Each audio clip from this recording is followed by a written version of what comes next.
especially in this time that Africa is reawakening to its consciousness. Africa is reawakening to its pride and joy in terms of who it is and its identity. So we need to be really pleased as Africans that we don't just throw ourselves, everybody throws themselves through initiation school. That's when we have opportunists come through. You know, everybody now wants to be a Kobela because it's sounding and it's looking good. And it's not necessarily that this is new. It's not new at all. It's always been done, but people have kept it sacred and at some level kept it secretive.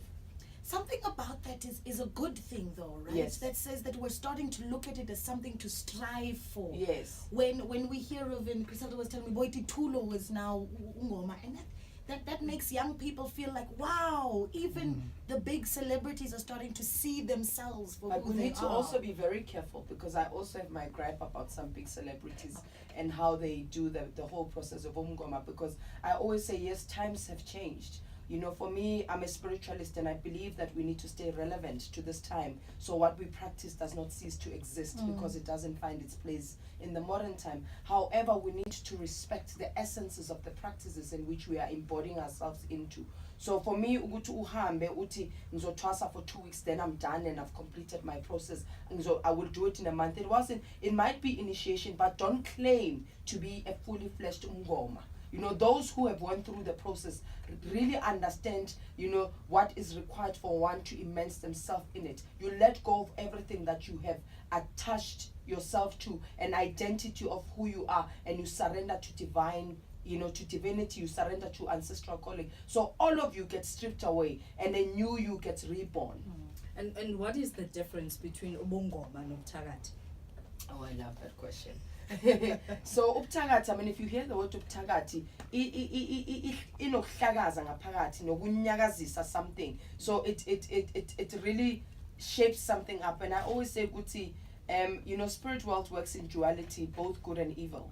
So ubutakathi, it's a sinister act of manipulation. So once you're a healer, you cannot really want to manipulate anything. So I personally don't work with anyone who doesn't ask me to work with them. So even when somebody comes to consult, it does not necessarily mean that I will administer or facilitate treatments with that particular person, because you need to give me permission to do that. Somebody wishing somebody unwell and never wishing anybody else to succeed or prosper, that's ubutakathi. I always say witchcraft begins in the heart.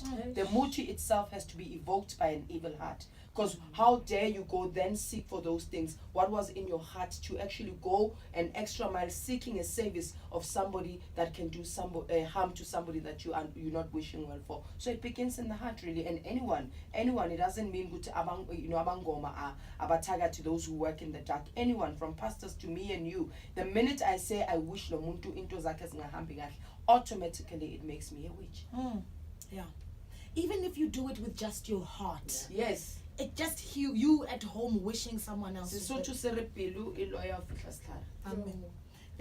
SMS here that says, "Hi Gogo, I've been dreaming of water and being saved, and I'm not sure if I have the calling or not. Please assist me." Yeah, you know, I always want to say to people, don't take one dream and conclude on it, because all of us will dream of water. Water is a life giver. Water is about purification, cleansings. Water is about nourishment and nurturing. So when you have one dream and then to completely conclude that, do I have a calling? I wouldn't know just from you dreaming about water. It requires a collective of symptoms for us to make, you know, a diagnosis. How did you know?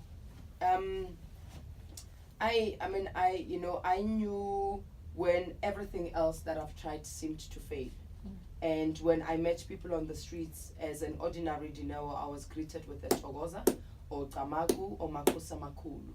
People would see me, but and I didn't even understand. And that time I was a Stonehenge born-again Christian, so I didn't even associate to any of those things.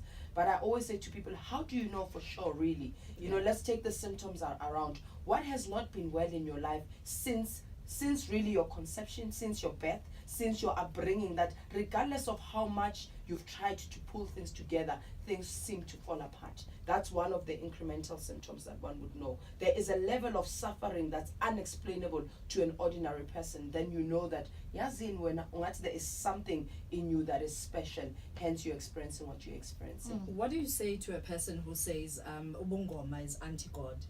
Yeah, I mean, I always say to people who are religious, they always want their way, and that is the only way, regardless of what religious affiliation is, because religious people always believe that they're smart, you know, and that the chosen way. I believe that how can you say ubungoma it's ungodly, whereas we work with the very same medicinal plants that God speaks and gives us orders to use in Genesis, you know, because it says here, I've laid everything for you on the earth and let it nourish and make you well, and that's what, you know, healers, and if you look at Sangomas, they are quite very ritualistic when it comes to herbs and medicines, because before we even use them, we ask for permission. Before I go out into the forest in Yokupimiti, I pray about it in Yapasha. To pray is when I ask for divine power, which is God, to come forward. But before ngitandaza, I need to ask, you know, then ngiyapahla.